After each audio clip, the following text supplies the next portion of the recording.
Hi everybody, it's Gina and we're back with our Spotlight video series. Today I'm here with Jessica or Jess Brogna, who was a previous intern and is now staff with us here. And we're going to hear a little bit about her experience. So Jess, what is your educational and work background? So I recently graduated from Long Beach State. I got my BS in environmental science and policy.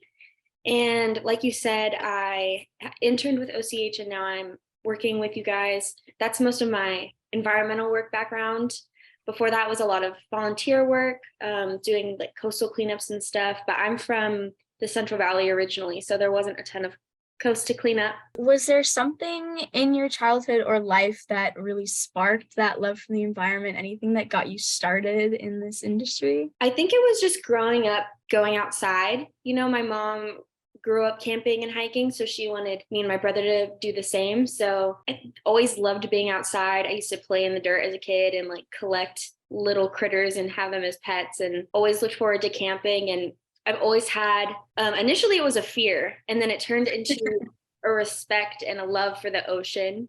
And I remember my first time tide pooling, and I thought it was the coolest thing ever. So I think it's just little things like that along the way that really just continue to make my interest grow. And speaking of the ocean, can you talk a little bit about what you focused on in your internship with OC Habitats and maybe what you're going to continue to focus on as staff? Yeah, so I was working in collaboration with a marine biologist named Nancy Caruso to establish a sea urchin monitoring project here with OCH.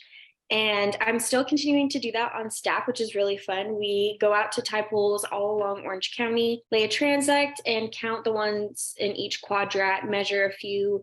And the purpose of this is just to get an idea of how many urchins are in our tide pools, because Nancy works in kelp forest restoration, and sea urchins like to eat kelp. And so we're trying to see if there's any sort of correlation between the number in the tide pools with the number of urchins subtidally, and if that's going to affect kelp forests in the long run. So it's just kind of an initial preliminary survey. And then depending on how many there are, we're going to let Nancy deal with that in whatever way she feels like is necessary. What would you say was your proudest experience or project that you had with OC Habitat? Definitely that project. But aside from that, I've really enjoyed restoration work, and we had one specific restoration in Huntington Beach where we were channeling and essentially building an estuary from scratch. Anytime I ever thought of restoration work, I thought of it in this sort of grand scale. And so actually being able to do that and then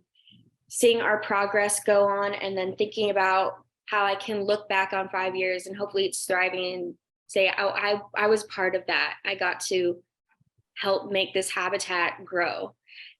So that was definitely the most rewarding and the most fun I think I've had. Yeah, I love to see it all come together. And when you get to see like the plants make their progress, it's the best feeling. Yeah. Aside from OC Habitats, how else do you engage in environmental activism in your life? I just like to make simple switches. One of the biggest things for me was swapping out plastic bags for like the silicone ones, and I actually love them, and I pretty much only use them now. And I'm also vegan, so that's probably the biggest environmental shift I made for the environment. Just trying to make swaps in my everyday life to be less single use and buy more things in bulk and things like that. If you were queen of the world, and you could do anything you wanted to protect the planet, what would the one thing be? That's a hard one.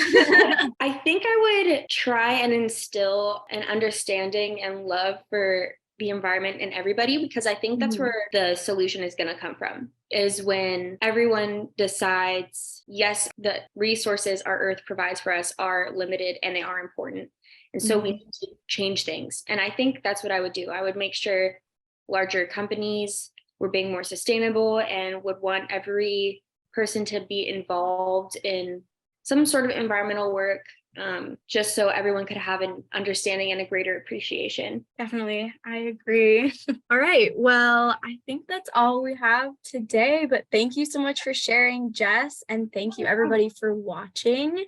And make sure you tune in next time for our next Spotlight interview. Bye. Bye.